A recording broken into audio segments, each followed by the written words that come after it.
I didn't flinch when I heard the splash. The laptop sank fast, a black rectangle disappearing into blue water. My brother smirked, arms crossed like a child proud of his tantrum. "Oh, sorry," he said, his voice dripping with mockery. "I accidentally dropped it." His eyes dared me to react. I didn't. Dad, leaning against the railing, added with a shrug, "It's just an accident. Don't make a scene." Just an accident? $33,000 wasn't an accident. My refusal wasn't an accident either. And neither was what came after. I didn't argue. Not that night. Instead, I smiled. It's fine. But my silence was sharper than any shout. I grew up thinking family meant protection. That's the lie they fed me. My brother, 2 years younger, always reckless, always shielded by my father's excuses.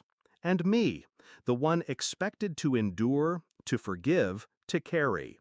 When we were kids, I saved him. I covered his mistakes, lent him money I never saw again, fixed his messes before they reached our parents.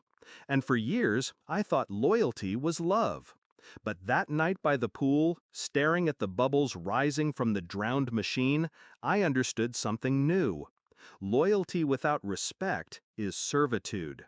I wasn't their servant anymore. I didn't sleep. Instead, I sat in the dark, listening to the house breathe. At 2:15 a.m., I opened my backup drive. Every contract, every account, every line of code I had ever written, mirrored and safe.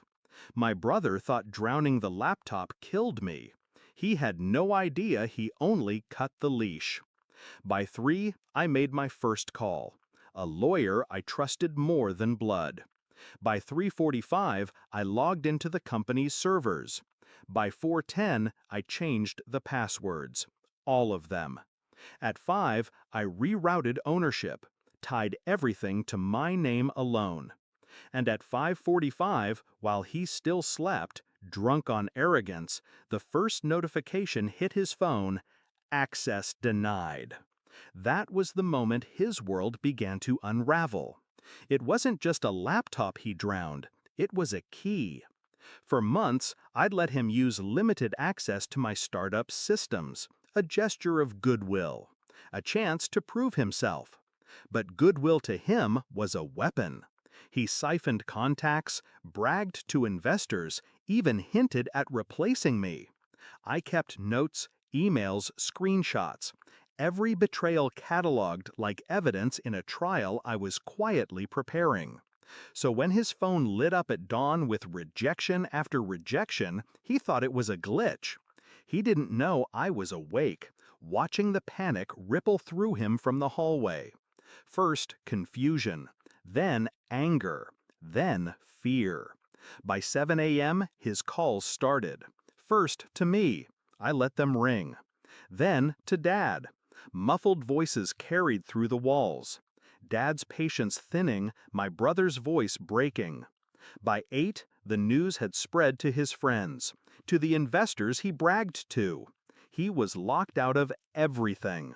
And I sat in silence, sipping coffee, calm as a surgeon. When they finally stormed into my room, faces pale and voices sharp, I didn't even look up from my screen. "What did you do?" my brother shouted. "You ruined me!" I closed the laptop slowly. This one hadn't touched water. "I didn't ruin you," I said. My voice was quiet, steady. "You did." Dad barked, "Fix this now! He's your brother!" I tilted my head, studying the man who always dismissed me, who always excused him. "When he drowned my work, you said it was an accident. What do you call this?" They didn't answer. The confrontation wasn't loud. It was surgical. I laid the papers on the desk. Every clause, every signature, every timestamp proving the company was mine alone. My brother's name was nowhere. His attempts to siphon funds, documented. His messages bragging about taking over, archived.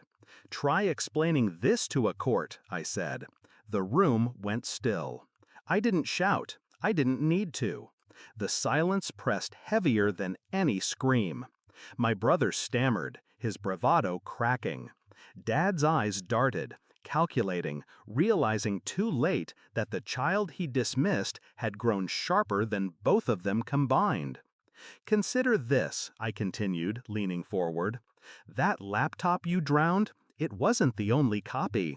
Everything important was always mine. And now, so is the future. The fallout was immediate. Investors cut ties with him, friends disappeared. The whispers started about incompetence, recklessness, betrayal. He became the man people avoided, the story told as a warning. Dad tried to protect him, but the damage was irreversible. His words, his excuses, carried no weight against signed contracts and sealed evidence. And me? I stepped into silence, built bigger, higher, stronger. They thought destroying one machine destroyed me. Instead, it freed me. I still remember the look on his face at 5:45 a.m. when he first saw access denied. That moment will stay with me forever. The exact second arrogance turned into fear.